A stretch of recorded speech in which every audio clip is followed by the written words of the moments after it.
Audiolivro A Ciência do Bom Viver. Capítulo 11. A obra em favor dos intemperantes. Toda verdadeira reforma tem seu lugar na obra do Evangelho e tende a redimento da alma a uma vida nova e mais nobre. A obra da temperança especialmente requer o apoio dos obreiros cristãos. Eles devem chamar a atenção para essa obra, tornando-a objetivo de vivo interesse. Por toda parte, devem apresentar ao povo os princípios da verdadeira temperança e fazer apelos para que se envolvam nessa causa. Fervorosos esforços devem ser feitos em favor dos que se acham escravizados aos maus hábitos. Há por toda parte uma obra a ser feita por aqueles que cairão devido à intemperança. Entre as igrejas, as instituições religiosas e lares supostamente cristãos, muitos jovens estão seguindo o caminho da ruína por hábitos de intemperança. Trazem sobre si mesmo a enfermidade e pela ganância de obter dinheiro para pecaminosas transgências, caem em práticas desonestas, arruinam a saúde e o caráter. Alienados de Deus, rejeitados pela sociedade, essas pobres pessoas se sentem sem esperança tanto para esta vida quanto para outra por vir.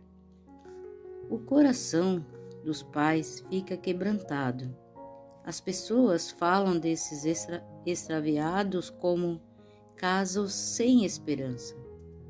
Deus não os considera assim. Ele compreende todas as circunstâncias que os têm tornado o que são e os contempla com piedade. Essa é uma classe que demanda o auxílio. Nunca deve nos dar-lhe motivo para dizer: ninguém se importa contigo, ou ninguém se importa comigo. Chamam-se entre as vítimas da intemperança indivíduos de todas as classes e profissões, pessoas de elevada posição, de notáveis talentos, de grandes realizações, têm sentido aos apetites ao ponto de se tornarem incapazes de resistir à tentação.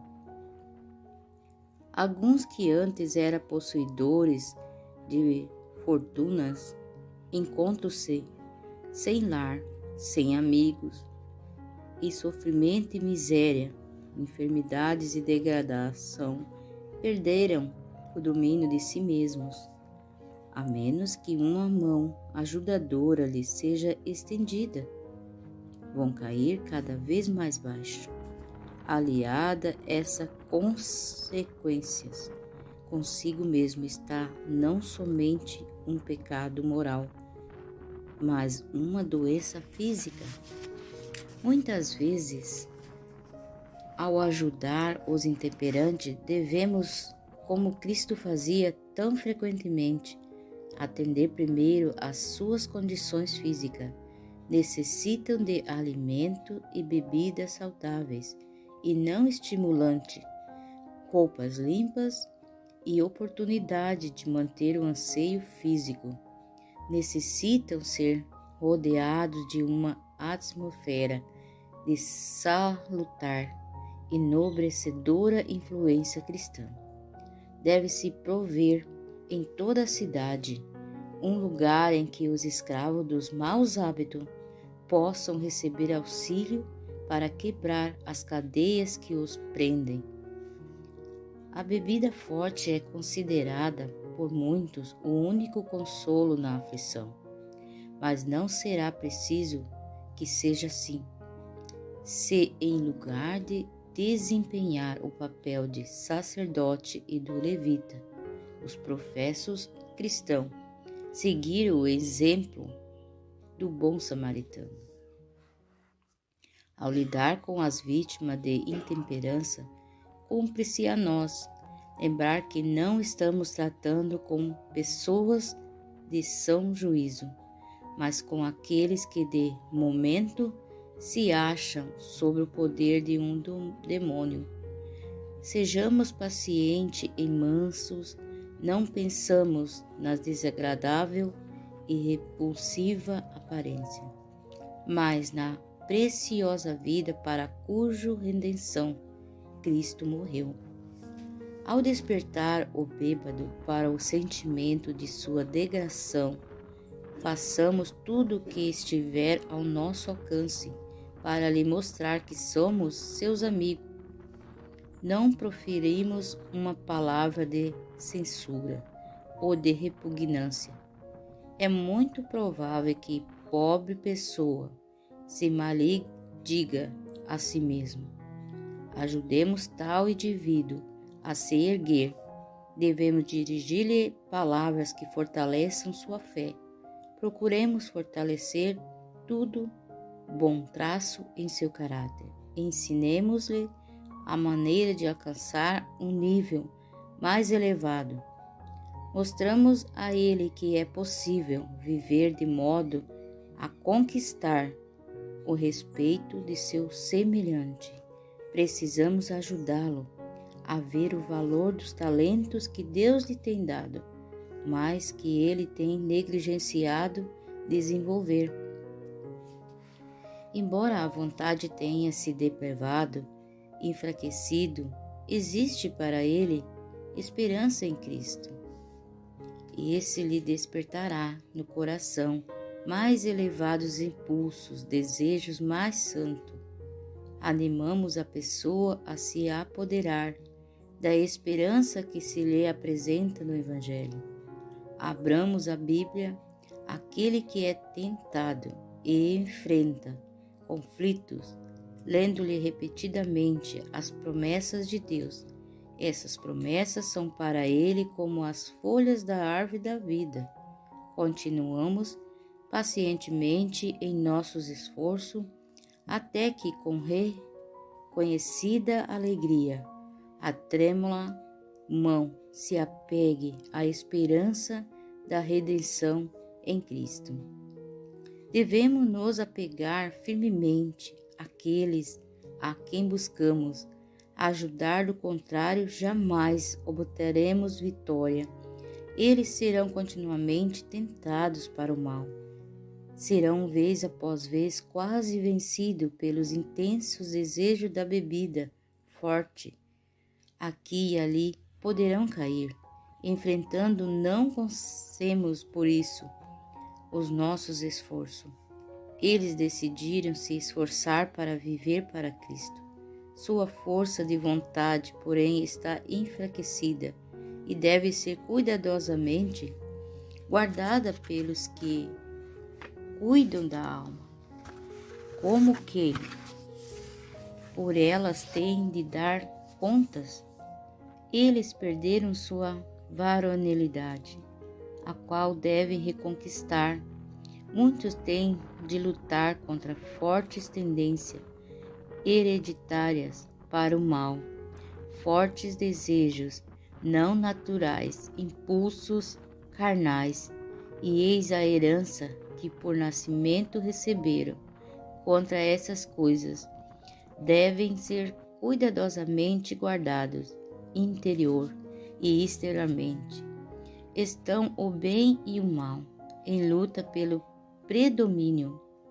Os que nunca passaram por tais experiências não podem conhecer a quase avassalador poder do apetite ou feroz conflito entre os hábitos de condescendência consigo mesmo e a decisão de ser temperante em todas as coisas. Essa batalha deve ser travada muitas e muitas vezes.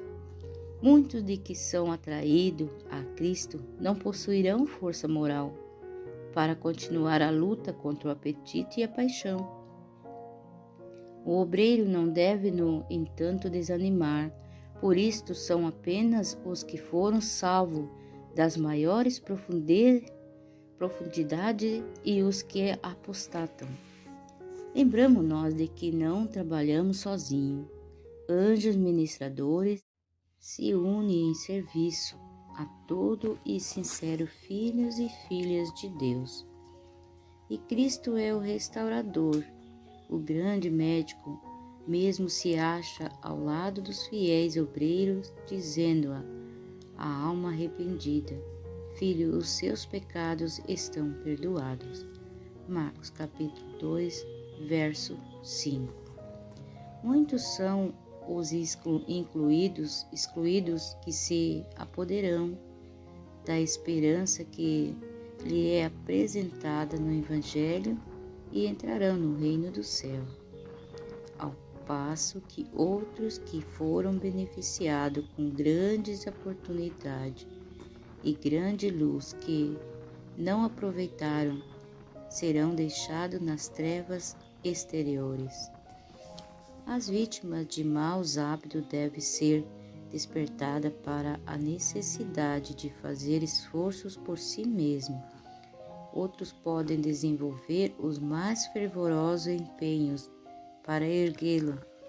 A graça de Deus pode ser-lhe abundantemente oferecida. Cristo pode rogar, seus anjos ministrar, tudo porém será em vão, a menos que eles próprios despertem para pelejar o combate em seu favor. As derradeiras palavras de Davi a Salomão. Então um jovem que ia em breve receber a coroa de Israel, porém tenha coragem e seja homem. 1 Reis 2, verso 2. A todo filho da humanidade, candidato a uma coroa imortal, dirigem-se estas palavras proferidas pela inspiração. Tenha coragem e seja homem. Os habituados a satisfazer as tendências naturais devem ser levados a sentir que é necessário grande renovação moral. Se querem tornar-se homens, Deus a convida a despertar e, na força de Cristo, reconquistar a varonilidade que Deus lhe dá e que foi sacrificada em pecaminosas condescendências. Sentindo o terrível poder da tentação, o arrastamento do desejo de levar à fraqueza, muita gente branda em desespero. Não consigo resistir ao mal. Devemos dizer a essas pessoas que elas precisam resistir. Poderão ter sido derrotadas uma e outra vez, mas não é necessário que seja sempre assim. São fracas e força moral, dominadas por hábitos de uma vida de pecado. Suas promessas e relações são como cordas de areia, a consequência das promessas não cumpridas e dos violados votos enfraquecer-lhe a confiança, própria sinceridade, fazendo com que sintam que Deus não as pode aceitar nem cooperar com seu esforço. Entretanto, não precisam ficar desesperadas. Aqueles que põem em Cristo a confiança não devem ficar escravizadas por nenhuma tendência ou hábito hereditário ou cultivado. Em lugar de ficar subjugado em serviço à natureza inferior, deve reger todo apetite e paixão. Deus não nos deixou lutar com o mal em nossa própria e limitada força. Sejam quais forem nossas tendências herdadas ou cultivadas para o erro, podemos vencer mediante o poder que Ele nos está disposto a comunicar. O poder da vontade. O tentado necessita compreender a verdadeira força da vontade. E este é o poder que governa a natureza do homem. O poder de decisão, de escolha, tudo depende da devida ação da vontade. Os desejos na direção da vontade e da pureza são em si mesmos justos, mas se aí ficamos de nada valem. Muitos descerão à ruína, enquanto esperam a desejar vencer suas más propensões. Eles não entregam a vontade a Deus, não escolhem servi-lo. Deus nos deu o poder da escolha, a nós cumpre exercitá-lo. Não podemos mudar o coração nem reger nossos pensamentos, impulsos e afeições. Não nos podemos tornar puros, aptos para o serviço de Deus, mas podemos escolher servi-lo, podemos lhe entregar nossa vontade. Então, ele operará em nós o querer e o efetuar, segundo a sua boa vontade. Filipenses capítulo 2, verso 13. Assim nossa natureza toda será posta sob o domínio de Cristo, mediante o devido exercício da vontade. Uma completa mudança pode ser operada na vida. Entregando a vontade a Cristo, alinhamos-nos com o divino poder, recebemos força do alto para nos mantermos firmes. Uma vida sobre e pura, uma vida vitoriosa sobre apetite e concupiscência. É possível a todo aquele que quiser unir sua vontade humana, fraca e vacilante, ao onipotente e inabalável vontade de Deus. Aqueles que estão em luta com o poder do apetite devem ser instruídos nos princípios do viver saudável. Deve-se mostrar a eles que a violação das leis da saúde, criando um estado enfermo, desejo nos naturais, lança as bases para o hábito das bebidas alcoólicas. Somente vivendo em obediência aos princípios da saúde é que eles podem se libertar da sede de estimulantes contrários à natureza, ao passo que depende da força divina para quebrar as cadeias do apetite, deve cooperar com Deus pela obediência às suas leis, tanto as morais quanto as físicas. Aqueles que estão se esforçando para se reformar devem ser ajudados a obter emprego. Ninguém em condições de trabalhar deve ser ensinado a esperar alimento, roupa em casa de graça. Por amor deles próprios, bem como dos outros, devia ser planejado um meio pelo qual produzam a equivalente àquilo que recebem, precisando estimular todo o esforço quando a manutenção própria. Isso fortalecerá o respeito de si mesmo e uma nobre independência e a ocupação da mente e do corpo num trabalho útil é essencial como salvaguarda contra a tentação. Decepções e perigos. Os que trabalham pelos caídos ficarão decepcionados com muitos que dão esperança de reforma. Muitos farão apenas uma superficial mudança em seus hábitos e maneiras de proceder. São movidos por impulsos e por algum tempo podem parecer reformados, mas não há verdadeira mudança do coração. Acariciam o mesmo amor próprio, têm a mesma sede de prazeres, vão ao mesmo desejo de satisfação própria, não tem conhecimento da obra da formação do caráter e não se pode confiar neles como homens de princípio. Rebaixaram suas faculdades mentais e espirituais pela satisfação do apetite e da paixão. O que os enfraquece são inconstantes, mutáveis, seus impulsos tendem à carnalidade. Essas pessoas são muitas vezes uma fonte de perigo para outros, sendo considerados como homens e mulheres reformados. Confiam-se a eles e são colocados em posição em que sua influência corrompe os inocentes. Mesmo que os que estão buscando sinceramente reformar-se não se acham livres de perigo de cair, precisam ser tratados com grande sabedoria e ternura. A tendência de lisonjear e exaltar os que foram salvos das maiores profundezas provoca por vezes a sua ruína.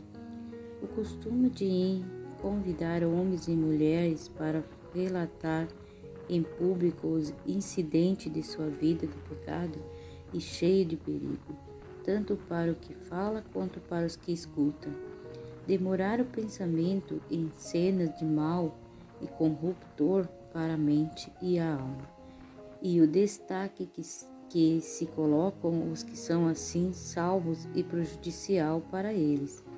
Muitos são levados a pensar que sua vida pecaminosa lhe confere certa distinção, são estimulados o amor, a notoriedade e o espírito de confiança em si mesmo, os quais se demonstram fatais à alma, somente desconfiado de si mesmo e confiando na misericórdia de Cristo é que podem subsistir. Todos quantos dão provas de verdadeira conversão devem ser animados a trabalhar pelos outros. Ninguém deve repelir uma alma que deixa o serviço de Satanás em prol de Cristo. Quando uma pessoa dá demonstração de que o Espírito de Deus está lutando com ela, devemos dar-lhe todo o ânimo para entrar no serviço do Senhor. Tenhamos compaixão daqueles que estão em dúvida. Judas 22. Os que são sábios na sabedoria que vem de Deus verão almas necessitadas de auxílios, pessoas que se arrependeram sinceramente, mas que sem estímulo mal se atreveriam a firmar-se na esperança. O Senhor porá no coração de seu servo receber com agrado essa criatura, trementes e arrependidas, para sua amorável confidência, sejam quais forem seus pecados habituais, não importa quão baixo elas têm caído, quando em contração se achegam a Cristo, Ele a recebe. Devemos dar-lhe então alguma coisa a fazer para Ele, se elas desejam trabalhar no reerguimento de outros do abismo da destruição de que elas próprias foram salvas, devemos dar-lhe a oportunidade. Colocamos tais pessoas em contato com o cristão experiente a fim de obterem vigor espiritual. Devemos encher-lhe o coração e as mãos de trabalho para o Mestre. Quando a luz resplandece na alma, alguns dos que pareciam mais entregues ao pecado se tornarão obreiros de êxito em favor de pecadores da mesma espécie de que eles antes foram. Mediante a fé em Cristo, alguns se erguerão, elevados à posição de serviço. Eles serão confiada a responsabilidade da obra de salvar almas. Eles veem onde reside sua fraqueza, compreendem a depravação da sua natureza, conhece a força do pecado e do mau hábito. Avalie sua incapacidade para vencer sem auxílio de Cristo, e seu constante clamor é: sobre ti lanço minha desamparada alma. Eles podem ajudar outros. Aquele que tem sido tentado, provado, cuja esperança havia quase desaparecido, mas foi salvo, ouvindo a mensagem de amor e capaz de entender a ciência de salvar almas. Aquele cujo coração está cheio de amor para com Cristo, por haver sido ele mesmo procurando pelo Salvador e trazido de volta a redil, saber ir e buscar dos perdidos, pode encaminhar os pecadores ao Cordeiro de Deus. Entregou-se sem reservas ao Senhor e foi aceito no amado. Efésios 1, 6. Foi segurada a mão que em fraqueza estendeu-se num pedido de socorro pelo ministério dessas pessoas. Muitos pródigos serão levados ao Pai. Para toda a alma em luta por ser erguer de uma vida de pecado a uma de pureza, grande elemento de poder reside no único nome debaixo do céu, dado entre os homens, pelo qual importa que sejamos salvos. Atos 4, verso 12. Se alguém tem sede da tranquilizadora esperança de libertação de propensões pecaminosas, Cristo diz: venha a mim e beba. João 7,37. O único remédio para o vício é a graça e o poder de Cristo. As boas realizações tomadas por alguém em suas próprias forças nada valem, nem todos os votos do mundo quebrariam o poder do mau hábito. Homem algum nunca praticará a temperança em todas as coisas enquanto seu coração não estiver renovado pela graça divina. Não podemos nos guardar de pecar por um momento sequer. Cada instante dependemos de Deus. A verdadeira reforma começa com a purificação da alma. Nosso trabalho com os caídos só logrará real êxito à medida que a graça de Cristo remodelar o caráter e a alma proposta em virar lição com Deus. Cristo viveu uma vida de perfeita obediência à lei de Deus, deixando nisso um exemplo perfeito a toda criatura humana. A vida que ele viveu neste mundo devemos viver mediante seu poder e sobre as suas instruções. E nossa obra pelos caídos deve ser gravar na mente e no coração deles as exigências da lei de Deus e necessidade e lealdade para com ele. Nunca deixamos de mostrar que existe grande diferença entre os que servem a Deus e os que não o servem. Deus é amor, mas não pode desculpar as voluntárias desconsideração de seus mandamentos. Os decretos de seu governo são de tal ordem que o ser humano não escapa às consequências de deslealdade. Ele só pode honrar aquele que o honra. A conduta do homem neste mundo decide seu eterno destino. Segundo houver semeado, assim se fará. A causa será seguida do efeito. Nada menos que a perfeita obediência pode satisfazer ao ideal que Deus requer. Ele não deixou sua vontade indefinida, não ordenou coisa alguma que não seja necessária a fim de pôr o homem em harmonia com ele. Devemos encaminhar os pecadores ao seu ideal de caráter e conduzi-los a Cristo, por cuja graça unicamente esse ideal pode ser atingido. O Salvador tomou sobre si as enfermidades humanas e viveu uma vida sem pecado, a fim de os homens não terem nenhum temor de que, devido à fraqueza da natureza humana, eles não pudessem vencer. Cristo veio para nos tornar co-participante da natureza divina, segundo Pedro 1,4. A sua vida declara que a humanidade, unida à divindade, não comete pecado. O Salvador venceu para mostrar aos homens como ele pode vencer todas as tentações de Satanás. Cristo enfrentará com a palavra de Deus, confiando nas promessas divinas.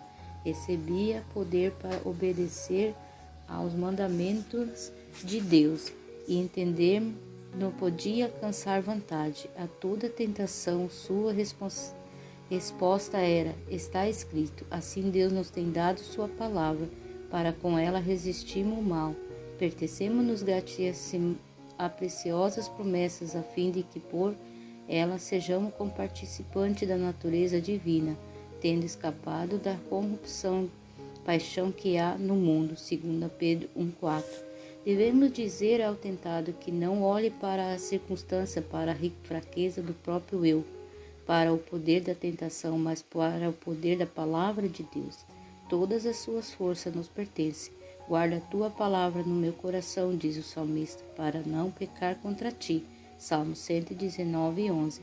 Pela palavra dos teus lábios eu tenho me guardado nos caminhos da violento. Salmo 17:4. Falemos ao povo de maneira a incutir ânimo. Devemos interceder por ele e a Deus em oração. Muitos dos que têm sido vencidos pela tentação são humilhados por seus fracassos e sentem ser vão buscar aproximar-se de Deus. Mas esse pensamento é sugestão do inimigo. Quando pecaram e sentem que não podem orar, devemos dizer que é então o momento de orar. Talvez estejam envergonhados e profundamente humilhados, ao confessares, porém, os seus pecados. Aquele que é fiel e justo perdoará, purificando-os de toda injustiça. Coisa alguma é aparentemente mais desamparada e na realidade mais invisível do que a alma que sente não ser nada, mas confia inteiramente nos méritos do Salvador. Pela oração, pelo estudo de sua palavra, pela fé e sua constante presença, e mais fraca das criaturas humanas pode viver em contato com o Cristo vivo. E ele se segurará com a mão que nunca o soltará. Essas preciosas promessas, toda pessoa que permanece em Cristo pode tornar sua a ela, pode dizer: eu olhei para o Senhor, esperei no Deus da minha salvação. O meu Deus me ouvirá. Minha inimiga não se alegre a respeito de mim. Ainda que eu tenha caído, eu tornarei a me levantar. Se morar nas trevas, o Senhor será a minha luz. Ele voltará a ter compaixão de nós. Pisará os pés e as nossas iniquidades, lançará todos os nossos pecados nas profundezas do mar. Miqueias 7, 8 e 19. Deus tem prometido: farei com que as pessoas sejam mais escassas do que o ouro puro, mais rara do que o de Ofir. Isaías 13:12. Porque estão repousando entre as cercas dos apriscos. As asas da pomba são cobertas de prata, cujas penas maiores têm o brilho de ouro puro.